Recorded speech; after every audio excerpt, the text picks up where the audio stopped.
The University of Manchester, working with the Student Union's executive team, has implemented an assessment pledge to academically support students considering the events of this year. This has received a largely positive reaction from postgraduates, however, has received a mixed one from undergraduates. I interviewed Nana, the postgraduate officer of Manchester Student Union, about the assessment pledge to find out more. I really appreciate the time, so thank you for coming on. How do you feel that students have generally responded to the assessment pledge? And are there particular parts that people seem to take issue with or seem relieved by? Like every other policy or any other thing that has happened that has been done by the university, there have been mixed reactions to the assessment pledge. I will speak first of all for the postgrads, and I'll jump onto some of the reactions we've received from our undergrads. For our postgrads, once the assessment pledge went out, some of the PGT student reps got in touch with me, and they were quite bad about how this was going to bring them relief, because some of them were still working on the assessment after the time the pledge was released. So it was really good news for our postgraduate students. There are a few issues in some schools which I'm still in contact with the student reps about, and we're still talking about it. But I think on in general, for postgraduates, I think there have been very positive reactions to it. For undergrads, I will say that some have been very disappointed with it, mostly because of timing, because it was released at a time where most of our undergrads were mostly done with their assessments for first semester. So that was a challenge. So we had some mixed reactions, some saying this was not going to work for them because you're already done with assessments. But on the good side of things, the automatic extensions are not just for the first semester; they are for the second semester as well. So we're hoping that our undergrad students can take advantage of this, for the second semester. For the second semester, but we're not just talking about automatic extensions here. There are other things around waiving of the reset fees. There are also other things around the enhanced moderation process, which I should say myself and Letitia and other student reps are constantly having conversations with the university about. So we're hoping that students can have that reassurance that what would have happened pre-COVID is what is going to take place, even though there is COVID now. So that is the reassurance that we want to give students. And sometimes when when you're not part of these conversations as a student, you don't understand, and you're frustrated and you're anxious. What is going to happen to my scores and all of that. And I totally understand that, because if I was not an executive officer, I'll be one of those students who would say, but this process is not. So we don't understand it. So that is what we're trying to do right now: make those processes, those 5 points pledges, very transparent to our students, and say, this is what we're doing, and we want you to understand and get on board with us. And also, some students have raised concerns that without having to provide medical evidence, that some students might take advantage of that. So, do you feel that that might pose a problem? Yeah, I mean, that was definitely an issue of concern of at the teaching and learning group. But we're hoping that we can have the faith in our students to only take advantage of this when there's a need to, because because of the nature of what is going on right now, COVID and all of that. People cannot go to the NHS, that they do not have that flexibility of going to the NHS for evidence and all of that. But we're hoping that our students can can can in good faith apply for it only when they need it, and not just abuse the process. Because all of this, you should understand that even though students are a major stakeholder of the university, there's also the implication on our staff. So if we keep on putting in these applications even when we don't need it, it has further implication for our staff, for their mental health as well. So many times we talk about the mental health of our students, but we should also understand that our actions as students also has an impact on the welfare of our staff. So I will implore students to only take advantage of Yeah. this when they need to. It's true that I would hope that you can trust students, to be good-hearted about it and authentic. But realistically, do you really think that they won't take advantage of it? I mean, I really cannot tell, and it helps when people. I think I was watching the interview you did with a student, I think last week, and she was talking about how she called out certain students who were going to take advantage of it, and I think that is a good example of us being, being good citizens, so to speak. If you are a student, you should be able to call out other students who are doing these things and say, you shouldn't be taking advantage of this thing, in the negative light. And I think it has to be a student effort, and we have to do this together. In other news, a pair have been arrested on suspicion of urinating on the mural of George Floyd in the Northern Quarter of Manchester. Tom has more on the story. Yeah, thanks, George. On Sunday, a mural of George Floyd in the Northern Quarter has once again been defaced with racist graffiti. The painting, which was created in Stevenson Square by famed street artist Axie in the wake of Mr. Floyd's death in May last year, was found with a large N sprayed on it in a repeat of a similar incident last summer. Following this, on the 17th of February, 2 men were arrested on suspicion of urinating on the mural. City Councillor Pat Carney said CCTV showed 2 men urinating on the memorial while filming themselves. The suspects, both aged 22, were arrested on suspicion of racially aggravated criminal damage. Greater Manchester Police said inquiries into the incident, which happened at 1 o'clock in the morning, were ongoing. Now, Sharad has the latest update on COVID and lockdown restrictions. Thanks, Tom. Lockdown restrictions in England are to be rolled back. Prime Minister Boris Johnson is to reveal his lockdown exit plan on Monday, the 22nd of February. The Prime Minister said on Wednesday that the lockdown restrictions will be eased in stages. The plan is to include a return to school starting on March 8th. The relaxation of rules comes after a total of 16.5 million people received their first vaccine dose, and COVID-19 cases fell by 2/3 in England in the last month alone. Surge testing is being expanded to more parts of the UK after detections of the South Africa variant of COVID-19. These areas include Southampton, Norfolk, and Surrey, among others. The government is trying to minimize the spread of the South Africa variant, as the variant has the capability to include a mutation that would make vaccines less effective. The government hopes that the combination of vaccines, additional tests, and quarantine at hotels for international arrivals will help steer the UK out of lockdown. The government has established a new hardship fund for university students. Chloe has more on this story.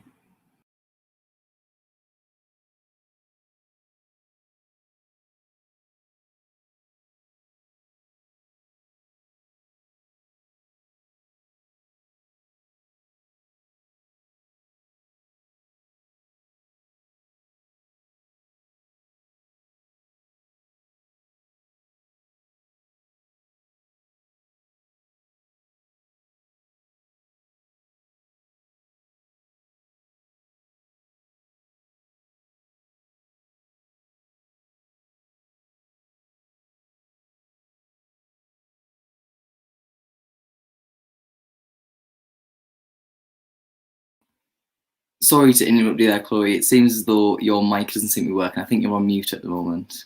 Oh, There you go. sorry about that. Sorry about that. So,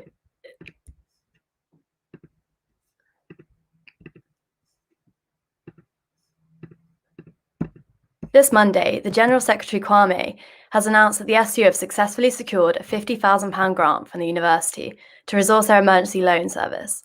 This SU service is open to all students and provides up to £100 payable loan to students who need some funds to cater for an emergency need. The loan applications are processed within 24 to 48 hours, and students can pay back the amount with no interest by an agreed date. If you're a student with urgent money troubles, contact the SU Advice Service on 0161 275 2952 or advice.su@manchester.ac.uk. Alongside the emergency loans from the SU, students who are experiencing financial hardship, either as a result of the COVID-19 crisis or otherwise, can also apply for larger, non-repayable grants through the university's Living Cost Support Fund. On the 2nd of February, the government announced a new 50 million hardship funding for universities to support students struggling with financial difficulties due to the pandemic. This, alongside the 20 million announced by the government in December, makes the total contribution 70 million this financial year. The Office for Students has been responsible for distributing this money directly to universities. This funding will aim to aid universities in helping students impacted by the pandemic. For instance, those dealing with employment loss, those facing additional accommodation costs, and those with extra costs for access to online teaching. Funding will prioritise those most in need, and any students who are struggling are encouraged to apply. The application form is available on the Manchester Student Support website and takes around 2 weeks to be processed. Successful students can access a maximum non-repayable award of up to £2,000, and which is decided on a case-by-case basis. Financial hardship refers to students struggling to cover essential day-to-day living costs. This may include students who rely on part-time work to supplement their living expenses, students who have sponsors whose sponsors have withdrawn funding, and international students experiencing difficulties in transferring funds from overseas. This fund does not, however, extend to providing support with the cost of tuition fees. The Cost of the Living Fund is a university scheme which is run via donations from alumni and friends of the university. This is open to all students all year round.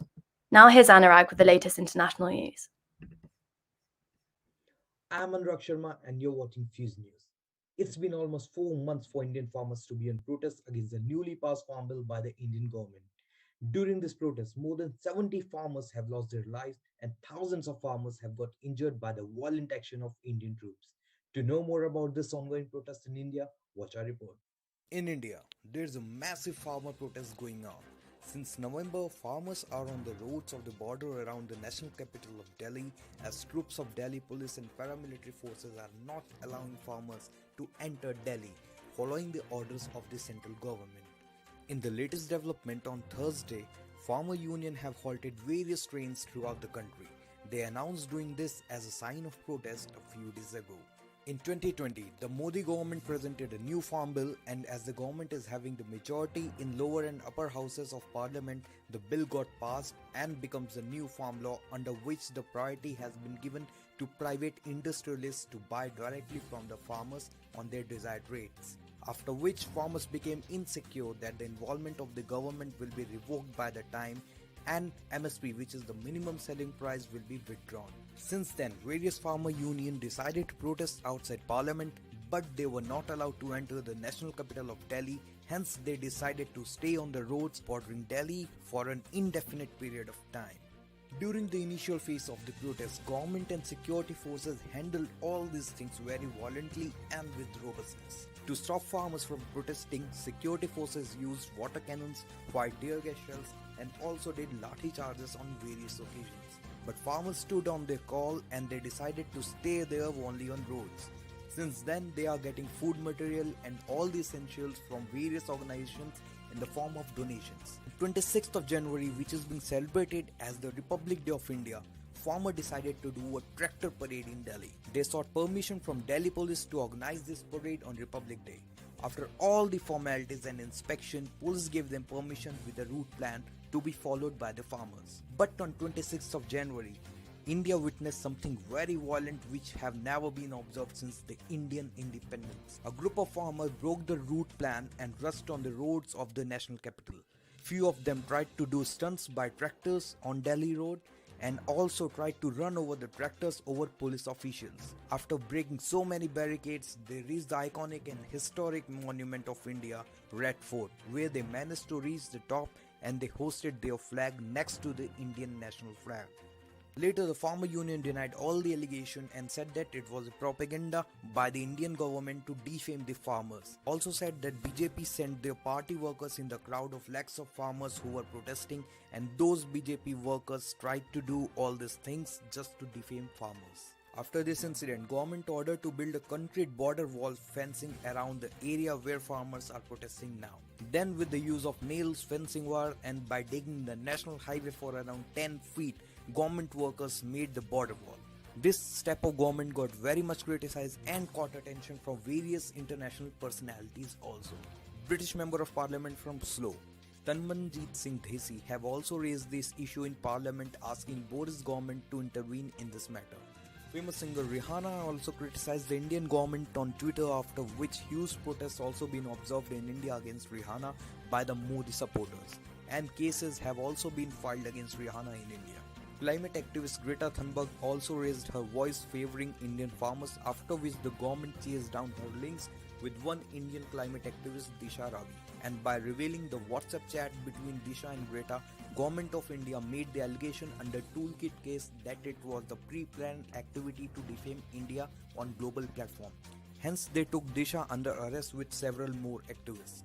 In the whole of this farmer protest, till date, more than 70 farmers have lost their lives, and the government has not made any statement regarding the cause. Delhi is situated in the north of India, and which is so cold from November to Feb months, and farmers have spent all these winters by spending their nights on roads. Also, for now, farmers have said that the protest is for an indefinite period of time, and they have outlined all the plans till October 2021. Farmers have just one demand now, that government should roll back this new farm bill and implement the amendments after having discussions with the farmers union. Thanks for that, Anurag.